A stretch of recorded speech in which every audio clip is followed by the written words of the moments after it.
Unit first, electrostatic.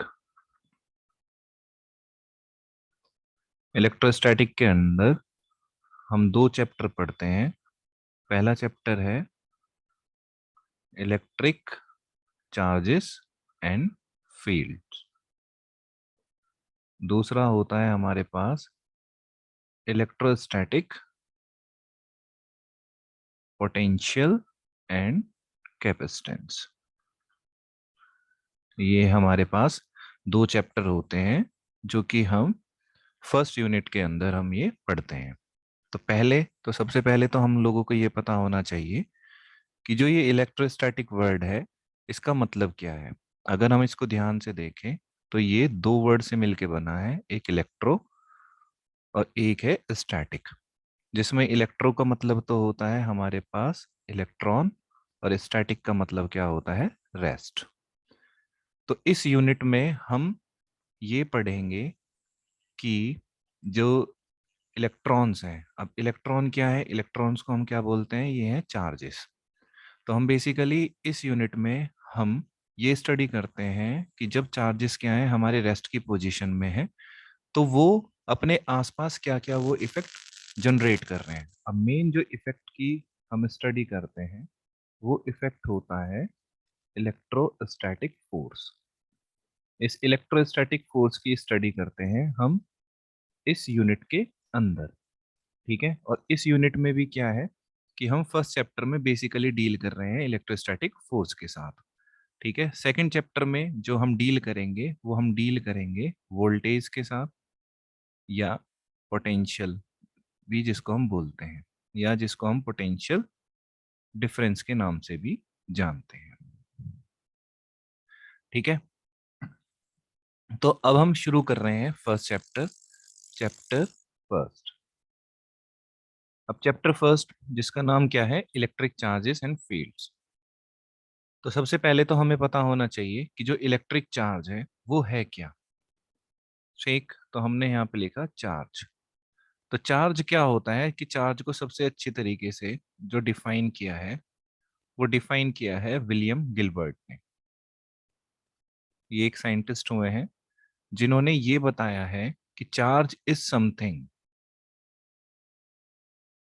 Charge is something possessed by material objects, material objects that make it possible, that make it possible for them, for them to exert electrical forces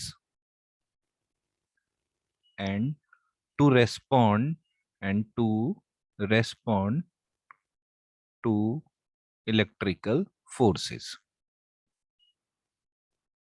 तो William Gilbert ये कहना चाह रहे हैं कि भाई जो charges होते हैं किसी भी बॉडी के ऊपर, सपोज करो ये कोई एक बॉडी है, इस बॉडी के ऊपर ये कुछ भी एक ऐसी एंटिटी है जिसकी वजह से ये बॉडी या तो किसी दूसरी बॉडी के ऊपर इलेक्ट्रिक फोर्सेस को अप्लाई करेगी, या जब दूसरी बॉडी इसके ऊपर फोर्स लगाएगी तो उसके अगेंस्ट ये कैसे रेस्पॉन्ड करेगी। तो ये क्या होते हैं, ये होता है हमारे पास क्या, चार्ज। अब चार्ज के बाद आता है हमारे पास नेक्स्ट जो वर्ड आता है वो आता है पोलैरिटी। अब पोलैरिटी क्या होता है, पोलैरिटी हमारा डिफरेंशिएट करता है, डिफरेंशिएट द चार्जेस। चार्जेस को वो क्या करेगा, डिफरेंशिएट करेगा। ठीक है, अब इसी चीज को हमने क्या बोला है, पोलैरिटी ऑफ चार्जेस बोला है। अब डिफरेंशिएट करेगा चार्जेस तो इसका मतलब चार्ज के कुछ टाइप रहे होंगे। तो चार्ज के क्या है, दो काइंड होते हैं, दो तरह के चार्ज होते हैं। ठीक है, अब जैसे देखो ये तो हमें पता है कि दो तरह के चार्ज है, एक पॉजिटिव चार्ज और एक क्या, नेगेटिव चार्ज। लेकिन एक्चुअल में अभी इस पॉइंट तक हम लोगों को नहीं पता है कि भाई दो तरह के चार्ज होते हैं, एक पॉजिटिव और एक नेगेटिव। अब ये डिफरेंशिएट कैसे कैसे कर रही है पोलैरिटी चार्जेस को, इसको हम देखते हैं। जैसे हमने क्या लिखा है यहाँ पे, एग्जाम्पल है। अब एग्जाम्पल क्या है कि हमारे पास क्या है, एक मैग्नेट है। अब इस मैग्नेट की जो पोलैरिटी है, मैग्नेट की पोलैरिटी क्या हो गई कि मैग्नेट के पास दो पोल्स होते हैं, एक क्या नॉर्थ पोल और एक दूसरा क्या है साउथ पोल। ठीक, north pole and south pole ये। तो इसके पास भी क्या है, दो पोलैरिटी हो गई, एक नॉर्थ पोलैरिटी और एक क्या हो गई साउथ पोलैरिटी। ठीक है, उसी तरह से जैसे हमारे पास क्या है बैटरी है, तो बैटरी के पास क्या है दो टर्मिनल है, तो एक क्या पॉजिटिव टर्मिनल और दूसरा क्या होता है नेगेटिव टर्मिनल। तो इसका मतलब क्या है कि इस पे भी दो तरह की ही पोलैरिटी है, एक नेगेटिव पोलैरिटी और एक क्या पॉजिटिव पोलैरिटी। तो उसी तरह से जैसे और क्या ले सकते हैं एग्जांपल हम, जैसे देखो डे और नाइट हो गया, तो डे और नाइट भी क्या है कि दो अलग अलग तरह की ये पोलैरिटीज हो रही है, एक डे पोलैरिटी में और एक क्या है हमारे पास ये नाइट पोलैरिटी में है। तो ये होता है हमारे पास क्या पोलैरिटी का मीनिंग। ठीक, फिर अब हम देखते हैं कि भाई जो ये नेगेटिव पोलैरिटी जनरेट हुई है या पॉजिटिव पोलैरिटी जनरेट हुई है, ये कैसे कैसे जनरेट हो रही है हमारे पास। ठीक, तो सपोज हमने यहाँ पर एक बॉडी ली ए और ये बॉडी ली हमने बी। ठीक है, तो यहाँ से ए बॉडी क्या कर रही है, अपने इलेक्ट्रॉन्स को ये क्या कर रही है लूज कर रही है। तो सपोज इसने एक इलेक्ट्रॉन इसको दे दिया ए बॉडी ने बी बॉडी को, तो जिस बॉडी से इलेक्ट्रॉन जाएगा उस बॉडी पे तो अराइज हो जाएगा पॉजिटिव चार्ज, और जिस बॉडी के पास इलेक्ट्रॉन आएगा उस पे अराइज हो जाएगा नेगेटिव चार्ज। अब जितने इलेक्ट्रॉन गए हैं उतने ही नेगेटिव और पॉजिटिव चार्जेस क्या होते हैं अराइज होते हैं।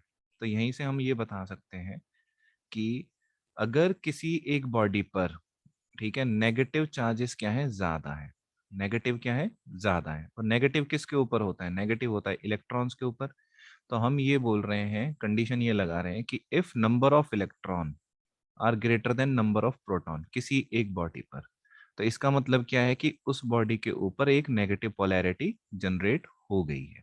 ठीक है, सेकंड सेकंड कंडीशन हम ये लगा रहे हैं कि अगर किसी बॉडी पर प्रोटॉन ज्यादा है और इलेक्ट्रॉन क्या है कम, तो प्रोटॉन पे जो चार्ज होता है, प्रोटॉन पे चार्ज होता है क्या पॉजिटिव, और इलेक्ट्रॉन पे जो चार्ज होता है वो क्या होता है नेगेटिव। तो अगर किसी बॉडी पर प्रोटॉन ज्यादा है इलेक्ट्रॉन से, तो इसका मतलब उसके ऊपर क्या है पॉजिटिव पोलैरिटी उसके ऊपर जनरेट हो गई है। ठीक है, तो ये हमारे पास क्या है दो तरह की पोलैरिटी है। ठीक, साथ के साथ थर्ड कंडीशन भी हो सकती है। थर्ड कंडीशन क्या, if number of protons are equal to number of electrons. तो इसका मतलब क्या है कि वो बॉडी क्या है अभी बिल्कुल इलेक्ट्रिकली न्यूट्रल है। न्यूट्रल का मतलब ये हो गया कि उसके ऊपर कोई भी चार्जेस अपीयर नहीं हो रहे हैं। अब इसका मतलब ये नहीं है कि उसके अंदर जो चार्जेस हैं वो जीरो हो गए हैं। चार्जेस तो उसके अंदर हैं लेकिन वो क्या है इक्वल अमाउंट में है। अंदर तो अवेलेबल है इलेक्ट्रॉन भी और प्रोटॉन भी, लेकिन उसकी सरफेस पे कोई भी चार्ज हम लोगों को क्या है अपीयर नहीं हो रहा है। ठीक है, तो ये नेगेटिव पोलैरिटी हो गई, ये पॉजिटिव पोलैरिटी हो गई हम लोगों के पास। ठीक, इसके साथ साथ अब देखो यहाँ से जो क्वेश्चन बन के आता है वे यहाँ से जो क्वेश्चन बन रहा है 1 मार्क के लिए, वो क्वेश्चन ये बन रहा है कि किसी भी बॉडी पर जो ये पॉजिटिव और नेगेटिव चार्जेस ये अराइज हुए हैं, ये किसकी वजह से अराइज हुए हैं, ये हुए हैं ट्रांसफर ऑफ इलेक्ट्रॉन्स की वजह से किसी एक बॉडी पर क्या होते हैं चार्जेस अराइज होते हैं। अगर कोई एक बॉडी इलेक्ट्रॉन को लॉस करती है यानी कि लॉस ऑफ इलेक्ट्रॉन, तो इसका मतलब उस बॉडी पर क्या होंगे पॉजिटिव चार्जेस अपीयर होंगे। और अगर कोई एक बॉडी जिसको गेन ऑफ इलेक्ट्रॉन हो रहा है, तो इसका मतलब क्या है उस बॉडी पर नेगेटिव चार्जेस अपीयर होंगे। ठीक है, अगर किसी बॉडी पे कोई भी चार्जेस नहीं है, तो इसका मतलब क्या है कि उसके पास नंबर ऑफ प्रोटॉन और नंबर ऑफ इलेक्ट्रॉन क्या है बराबर है। लेकिन उसका मतलब ये नहीं है कि उसका जो चार्ज है वो जीरो हो गए हैं। ठीक है, चार्ज तो है लेकिन वो क्या है इक्वल अमाउंट में उसके पास इस क्या है ये प्रोटॉन और इलेक्ट्रॉन अवेलेबल है। ठीक, इसके साथ साथ एक जो नोट करने वाली बात ये है, ठीक, कि हमारे पास एक टर्म और होती है जिसका नाम क्या है वर्क फंक्शन। ठीक है, अब वर्क फंक्शन क्या होता है कि वर्क फंक्शन हमारा ये डिनोट करता है कि जो भी हमारे पास इलेक्ट्रॉन्स हैं जो भी इलेक्ट्रॉन्स हैं किसी भी बॉडी के अंदर, कि वो एक दूसरे के साथ या तो वो टाइटली एक दूसरे के साथ जुड़े हुए हैं, या वो क्या है कि एक दूसरे के साथ लेस टाइटली वो जुड़े हुए हैं। ठीक है, तो यहाँ पे तो हो गया तुम्हारे पास ये कि हेल्ड मोर टाइटली और ये हो गया हेल्ड लेस टाइटली। ठीक है, तो इसका मतलब क्या है कि यहाँ पर जो इलेक्ट्रॉन्स हैं उनके बीच में जो फोर्सेस है वो क्या है, बहुत ज्यादा है। तो उसकी वजह से क्या है कि वो एक दूसरे को छोड़ना पसंद नहीं करेंगे। पसंद नहीं करेंगे इसका मतलब क्या हो गया कि जैसे ये वैलेंस सेल है, तो इस वैलेंस सेल में क्या है कि यहाँ पर ये सपोज करो ये इसका ऑक्टेट क्या है, कंप्लीट है, 1 2 3 4 5 6 7 और ये हो गया 8। तो यहाँ पर क्या है, इसका ऑक्टेट कंप्लीट है, लेकिन वहीं एक और बॉडी हमने ली जिसके ऑक्टेट में क्या है, जो वैलेंस सेल है उसका ऑक्टेट ये कंप्लीट लिए। यहाँ पे क्या है, सिर्फ एक ही सिंगल इलेक्ट्रॉन है। तो ये वाले जो इलेक्ट्रॉन्स हैं ये क्या हैं, सारे के सारे बहुत ही ज्यादा पास पास हैं। ठीक है, पास भी क्या है, इसको ऐसे बोल सकते हैं कि they are held more tightly, जिसकी वजह से इनको यहां से ब्रेक करना क्या है, थोड़ा डिफिकल्ट टास्क है। लेकिन इस वाले को क्या कर सकते हैं हम, इस वैलेंस सेल से जंप करा सकते हैं, और किसी भी एटम के पास जिसकी क्या है वैलेंस सेल कंप्लीट नहीं है उसके पास हम इसको पहुंचा सकते हैं। तो इसका मतलब ये हो गया कि इसका जो वर्क फंक्शन है वो तो क्या है, कम, और इसका वर्क फंक्शन क्या है, ज्यादा। ठीक है। तो हम यही बोल रहे हैं सीधा का सीधा कि जिसका वर्क फंक्शन ज्यादा है और जिसका वर्क फंक्शन क्या है, कम, तो जिसका वर्क फंक्शन कम रहेगा वहीं से क्या होगा, लॉस ऑफ इलेक्ट्रॉन्स होगा। ठीक है, लॉस ऑफ इलेक्ट्रॉन कहां से होगा, जिसका वर्क फंक्शन क्या है, कम है। ठीक है, तो ये चीज हम लोगों को पता होनी चाहिए। ठीक। अब इसके बाद हमने देख लिया कि भाई बॉडी के ऊपर क्या हो गया कि जब एक इलेक्ट्रॉन किसी एक बॉडी से दूसरी बॉडी के ऊपर जा रहा है तो जिस बॉडी के ऊपर वो जाएगा उस पे नेगेटिव चार्जेस अराइज हो जाएंगे, और जिस बॉडी को वो छोड़ के जा रहा है उस पे पॉजिटिव चार्जेस अराइज हो जाएंगे। ठीक, अब हम देखेंगे कि कौन कौन से मेथड हैं जिनकी वजह से किसी एक बॉडी पर चार्जेस हमारे अराइज होते हैं। ठीक है।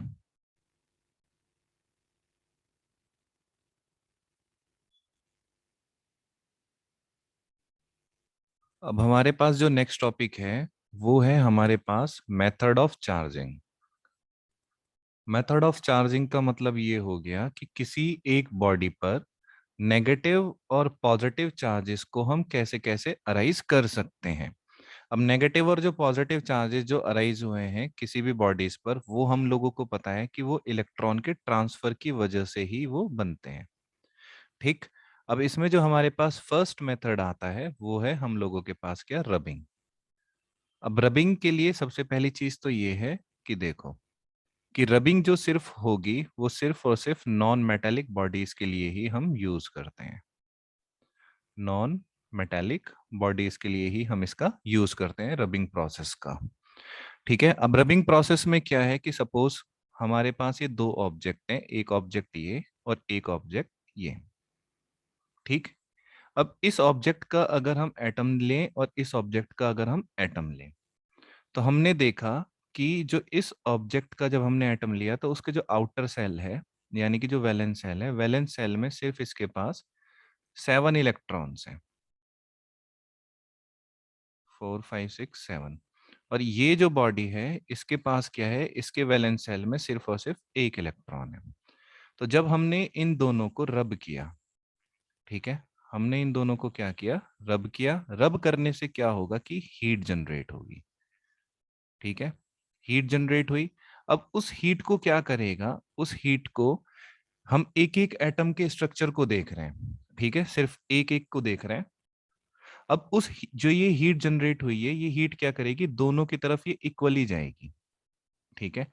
अब इक्वली तो जाएगी लेकिन साथ के साथ हमको ये भी पता है कि इसका जो वर्क फंक्शन है वो क्या है, ज्यादा, और इसका जो वर्क फंक्शन है वो क्या है, कम।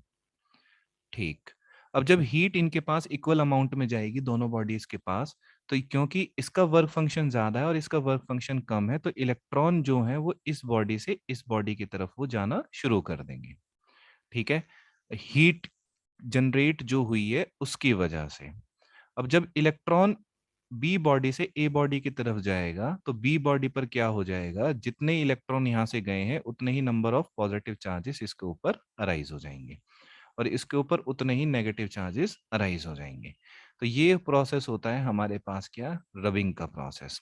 ठीक, जैसे इसका एग्जाम्पल क्या है, एग्जाम्पल देखो, जो सबसे बेस्ट हम करते हैं छोटी क्लासेस में, वो ये हुआ कि हमने एक कॉम लिया। ठीक है, तो ये जब हमने एक कॉम लिया, तो इस कॉम को क्या किया कि जैसे ये बच्चा है, ठीक है, ये बच्चे के हेयर हो गए, तो इसने इसको क्या किया कि इसने इसको अपने हेयर्स में रब किया। अब रब करने के बाद क्या होगा कि इस कॉम्ब के ऊपर या तो इलेक्ट्रॉन्स आ जाएंगे, या ये इलेक्ट्रॉन्स को क्या करेगा, हेयर्स को दे देगा।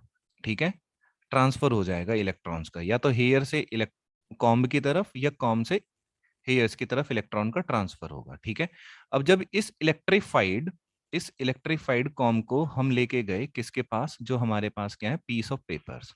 तो यहाँ पे ये पेपर्स हैं, ये पीस ऑफ पेपर्स, पेपर के छोटे छोटे टुकड़े हमने यहाँ पे लग रखे हैं, तो ये हो गए पीस ऑफ पेपर्स। तो अगर इसके ऊपर इलेक्ट्रॉन्स आ गए हैं, ठीक है, नेगेटिव चार्जेस ज्यादा आ गए हैं, तो ये क्या करेगा, इस पीस ऑफ पेपर के, यानी कि जो पेपर के टुकड़े हैं, इसके पॉजिटिव चार्जेस को ये क्या करेगा, अपनी तरफ अट्रैक्ट करना शुरू करेगा, जिसकी वजह से ये क्या होता है, इसकी तरफ ये चिपक जाता है। ठीक है, तो ये प्रोसेस हमारा क्या है, ये है रबिंग का प्रोसेस।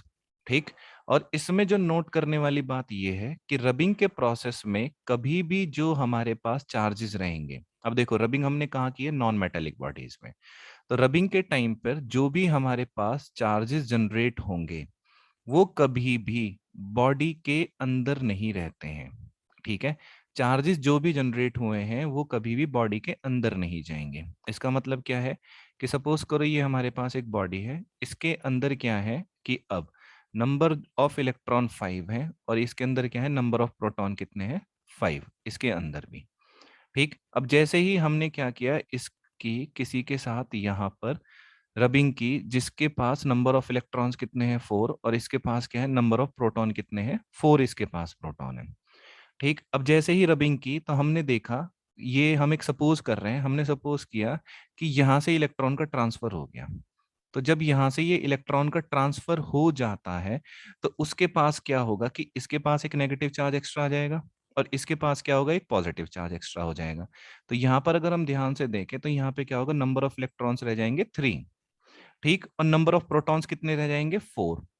ठीक, अब ये बॉडी क्या करेगी कि ये बॉडी जो यहां से जो एक एक्स्ट्रा ये पॉजिटिव चार्ज रह गया है, इसको ये बाहर निकाल के कहाँ पहुंचा देगी, सरफेस पर पहुंचा देगी। और ये क्या करेगा, हमेशा ये सरफेस के ऊपर ही रहेगी, ये चीज हमारी यहाँ पे।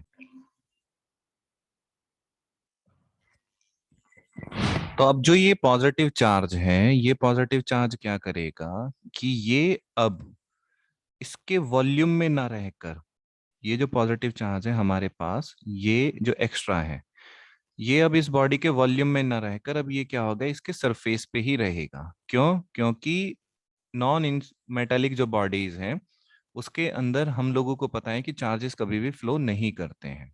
ठीक है, अब यहाँ वाले के लिए क्या होगा कि ये जो इलेक्ट्रॉन एक्स्ट्रा आया है, ये इलेक्ट्रॉन भी क्या करेगा, ये भी इसकी सरफेस के ऊपर ही रहेगा, ये भी बॉडी के अंदर ये एंटर नहीं करेगा।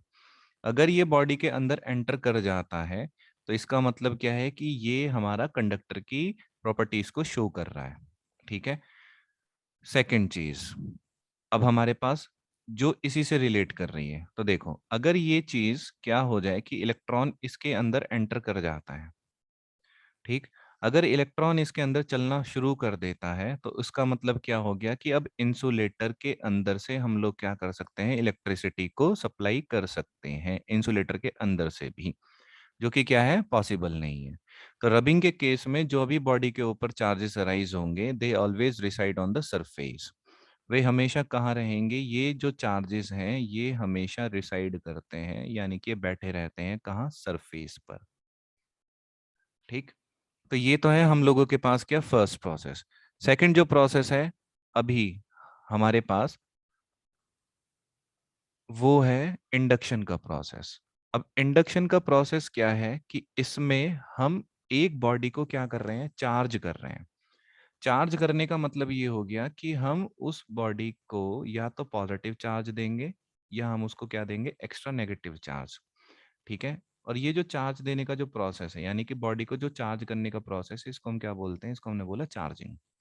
ठीक, तो देखो अब इसमें हम क्या करते हैं, इस वाले सेक्शन में हमने क्या लिया, एक स्फेयर लिया। ये स्फेयर क्या है, अभी इलेक्ट्रिकली न्यूट्रल है। इलेक्ट्रिकली न्यूट्रल का मतलब क्या हो गया कि इसके अंदर नंबर ऑफ इलेक्ट्रॉन और नंबर ऑफ प्रोटॉन क्या है, बराबर है। और ये जो स्फेयर है ये एक इंसुलेटेड स्टैंड पे ये क्या है, खड़ा हुआ है, रखा हुआ है, इंसुलेटेड स्टैंड। ठीक। अब इसके पास हमने क्या किया, एक चार्ज बॉडी को लेके आए। ठीक है, जिसके ऊपर या तो पॉजिटिव हो सकते हैं या नेगेटिव हो सकते हैं। ठीक। अब जो ये सिस्टम हमने इस तरह से ये डेवलप किया है, अब हम इसको क्या है, छेड़ना नहीं है। ठीक है, हम इसको छेड़ेंगे नहीं, बिल्कुल भी इसको डिस्टर्ब नहीं करेंगे। तो जो ये पॉजिटिव चार्ज वाली बॉडी ये क्या करेगी, इसके नेगेटिव चार्जेस को ये अराइज कर लेगी, और पॉजिटिव चार्जेस को क्या करेगी, ये इस तरफ क्या कर देगी, रिपेल कर देगी। ठीक है। अब देखो, ये बॉडी इस बॉडी के यानी कि इस स्फेयर के सारे नेगेटिव चार्जेस को ये अपनी तरफ कभी भी अट्रैक्ट नहीं कर सकती, और सारे पॉजिटिव चार्जेस को ये कभी भी इसकी तरफ रिपेल नहीं कर सकती। ठीक है, ये चीजें दिमाग में रहनी चाहिए। ठीक। तो अब जब ये सिस्टम इस तरह से डेवलप हो गया, तो अब हमने क्या किया कि सिस्टम को तो छेड़ा नहीं है। फिर हमने क्या किया है कि ये जो स्फेयर है, ठीक, इस स्फेयर के एक साइड को हमने क्या कर दिया है, अर्थ से कनेक्ट कर दिया है। ठीक है, अब अर्थ से जब हमने कनेक्ट कर दिया है तो कौन से सेक्शन को किया है, जहां पर कि हमारे पॉजिटिव चार्जेस क्या हो, एक्यूमुलेट हुए हैं। अब ये पॉजिटिव चार्जेस इस वायर के थ्रू क्या होंगे, अर्थ के अंदर चले जाएंगे। इस प्रोसेस को हमने क्या बोला है, इसको हमने बोला है अर्थिंग। ठीक है, या हमने इसको क्या बोला है, ग्राउंडिंग। ठीक। अब जब ये इसके अंदर चले जाएंगे तो हम थर्ड स्टेप में क्या करेंगे, थर्ड स्टेप में हम इस चार्ज बॉडी को यहाँ से हटा देंगे। जब ये चार्ज बॉडी हट जाएगी तो अब ये क्या होगा कि ये जो हमारे पास चार्जेस हैं, अब ये क्या होंगे, बॉडी पर इक्वली डिस्ट्रीब्यूट ये हो जाएंगे, सारे नेगेटिव चार्जेस इस तरह से। तो हमने क्या किया कि एक न्यूट्रल बॉडी को, इलेक्ट्रिकली न्यूट्रल बॉडी को हमने क्या बना दिया है, हमने यहाँ पे उसको नेगेटिवली चार्ज बॉडी उसको हमने बना दिया है। ठीक है, अगर हम उसको पॉजिटिव चार्ज बॉडी बनाना चाहते हैं तो हम यहाँ पे क्या करेंगे, एक नेगेटिवली चार्ज बॉडी को लेके आएंगे, सेम प्रोसेस को हम फॉलो करेंगे। ठीक है, तो ये तो हो गया हमारे पास क्या, इंडक्शन का प्रोसेस। ठीक है, अब साथ के साथ इंडक्शन प्रोसेस के ये तो हमारे पास क्या, सिंगल स्फेयर। वहीं अगर हम डबल स्फेयर की बात करें तो डबल स्फेयर में क्या होगा कि हमने यहाँ पे डबल स्फेयर लिया इस तरह से। ठीक। और इनको भी हमने किस पे स्टैंड किया हुआ है, ये रखे हुए हैं एक इंसुलेटिंग स्टैंड पे। ठीक है, दोनों अलग अलग इंसुलेटेड स्टैंड पे ये रखे हुए हैं। ठीक है, अब हम क्या कर रहे हैं कि इस एक स्फेयर के पास, फर्स्ट स्फेयर ये हो गया, सेकंड स्फेयर, फर्स्ट स्फेयर के पास हम एक चार्ज बॉडी को लेके आए। तो सपोज करो हम एक पॉजिटिवली चार्ज बॉडी को लेके आए, तो ये पॉजिटिव क्या करेगा, इसके नेगेटिव चार्जेस को अपनी तरफ अट्रैक्ट करेगा और इसके पॉजिटिव चार्जेस को ये इस तरफ रिपेल करेगा। ये पॉजिटिव चार्जेस क्या करेंगे, इसके नेगेटिव चार्जेस को अट्रैक्ट करेंगे, और ये नेगेटिव की वजह से यहाँ के क्या है, ये पॉजिटिव चार्जेस क्या है, ये इस तरफ रिपेल हो गए हैं। ठीक है, ये यही पॉजिटिव क्या कर रहा है, इसके इन चार्जेस को इधर रिपेल कर रहा है और नेगेटिव वालों को इधर अट्रैक्ट कर रहा है। सेकंड प्रोसेस में हम क्या करेंगे, सेकंड स्टेप में हम इस वाले सेक्शन को हम अर्थ से कनेक्ट कर देते हैं। जब हमने इसको अर्थ से कनेक्ट कर दिया है तो बाद में क्या होगा हमारे यहाँ पर, ठीक है, ये भी हमको ध्यान रखना है कि बाद में होगा क्या, कि अभी देखो हमने इसमें कोई भी कांटेक्ट नहीं किया है। जब कोई भी कांटेक्ट नहीं किया है तो ये जो बॉडी है, ठीक है, ये तो रह जाएगी रिमेन अनचार्ज्ड, रिमेन अनचार्ज्ड। ठीक है, और ये जो बॉडी है, क्योंकि जब यहां से सारे पॉजिटिव चार्जेस अर्थ के अंदर चले जाएंगे तो इस बॉडी के ऊपर सिर्फ क्या रह जाएंगे, नेगेटिव चार्ज, तो ये हो जाएगी नेगेटिवली चार्ज्ड। अभी तक इन दोनों के बीच में कोई भी कांटेक्ट नहीं है। ठीक, ये तो हो गई condition number first. Condition number second में हम क्या कर रहे हैं कि अगर हम इन दोनों को एक दूसरे के साथ कांटेक्ट में लेके आ जाते हैं, तो जब हम एक दूसरे के साथ कांटेक्ट में लेके आएंगे तो क्या होगा कि ये तो चार्ज बॉडी हमने एज इट इज रखी इस तरह से, फिर यहाँ पे हमने ये स्फेयर लिया। ठीक, यहाँ से हमने फिर से ये एक स्फेयर लिया। अब इन दोनों के बीच में क्या है, there is a physical contact. ठीक, अब ये पॉजिटिव चार्ज क्या करेगा, ये पॉजिटिव चार्ज इसके और इसके नेगेटिव चार्जेस को एक तरफ ये लेके आने की कोशिश करेगा। तो नेगेटिवली चार्ज इधर आ गए और पॉजिटिवली चार्ज क्या हो गई, वो इस तरफ हो गई। तो इलेक्ट्रॉन का जो ट्रांसफर है वो इस बॉडी से इस बॉडी की तरफ हो रहा है। ठीक है, सारे के सारे। अब हमें इसमें ग्राउंडिंग करने की कोई जरूरत नहीं है, क्यों? क्योंकि इस बॉडी ने नेगेटिवली चार्जेस को इधर खींच लिया और पॉजिटिवली चार्ज किया है वो इधर चले गए हैं। ठीक, सारे के सारे पॉजिटिव चार्ज ऑलमोस्ट 95% जो चार्जेस है वो इधर चले जाते हैं और 95% चार्जेस क्या है वो इधर ट्रांसफर हो गए बॉडी में। तो अब हमने क्या किया कि इस सिस्टम को अभी भी डिस्टर्ब नहीं किया है। जब हमने इसको डिस्टर्ब नहीं किया है, डिस्टर्ब मतलब कि अब हमने इस चार्ज बॉडी और स्फेयर को बिल्कुल एज इट इज ही रखा है जहां ये रखे हुए हैं। अब हम सिर्फ डिस्टर्ब किसको कर रहे हैं? इस वाले सेक्शन को। अब हमने क्या किया कि इस वाले सेक्शन को हटा लिया। तो जब हमने इस सेक्शन को हटा लिया तो अब हमने देखा कि ये जो बॉडी है ये बॉडी हो गई है हमारी क्या? Positively charge. और ये जो स्फेयर है ये स्फेयर हमारे पास क्या हो गया है? ये हो गया है हमारे पास नेगेटिवली चार्ज। और जितने भी चार्जेस अराइज हुए हैं ये क्या होंगे? यूनिफॉर्मली बॉडी के ऊपर ये डिस्ट्रीब्यूट हो जाएंगे। ठीक है, तो ये प्रोसेस क्या है हमारे पास? ये है इंडक्शन का प्रोसेस। वैसे इंडक्शन में मेन तो चीज ये है कि इसमें बॉडीज के बीच में कोई भी फिजिकल कांटेक्ट नहीं होता है। No physical contact between the bodies. Physical contact मतलब किस किस के बीच में नहीं होगा? वो चीज ये है, एक तो चार्ज बॉडी के बीच में और जिस स्फेयर को हमें किसी भी तरह से चार्ज करना है, या तो नेगेटिवली चार्ज या पॉजिटिव चार्ज, तो इन दो बॉडीज के बीच में कोई भी फिजिकल कांटेक्ट नहीं होगा। सेम वे में यहाँ पर और यहाँ इस बॉडी के बीच में कोई भी फिजिकल कांटेक्ट नहीं हुआ है। तो ये है हमारे पास क्या? Second process. फिर आता है हमारे पास क्या? Third process. थर्ड प्रोसेस है हमारे पास क्या? कंडक्शन। अब कंडक्शन वाले में क्या होता है कि कंडक्शन में there is a physical contact between the bodies. यहाँ पर क्या रहेगा? हमारे पास फिजिकल कांटेक्ट रहेगा ही रहेगा। तो हमें क्या करना है कि अगर हम यहाँ पर सपोज करो जैसे ये एक बॉडी है, ये कंडक्टर हो गया है, तो ये जो कंडक्टर है इसको हमें चार्ज करना है। तो हम यहाँ पे क्या करेंगे? इस रॉड को लेके आए या इस बॉडी को लेके आए जो कि क्या है? पॉजिटिवली चार्ज है। इसको हम इससे टच कराएंगे। टच कराने के बाद हम इसको बिल्कुल टच कराने के तुरंत ही इसको हम हटा लेते हैं। तो क्या होगा कि ये हायर कंसंट्रेशन है, यहाँ लोअर कंसंट्रेशन है, जिसकी वजह से चार्जेस क्या करेंगे? इसकी तरफ जाने की कोशिश करेंगे। तो इसके ऊपर क्या होगा कि ये पॉजिटिव चार्जेस हमारे पास अराइज हो जाते हैं।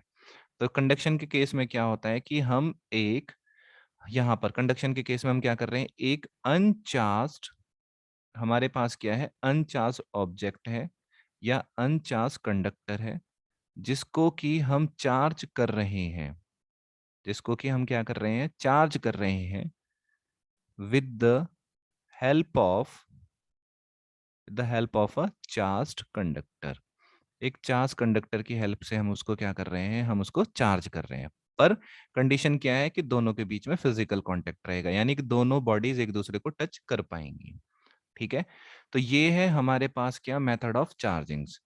तो जो भी हम चार्जिंग कर रहे हैं, नेक्स्ट वीडियो में हम देखेंगे कि जो साइंटिस्ट थे उन लोगों को कैसे पता पड़ा कि बॉडी के ऊपर पॉजिटिव और नेगेटिव चार्जेस ही अराइज होंगे, और होंगे भी तो वो कैसे होंगे?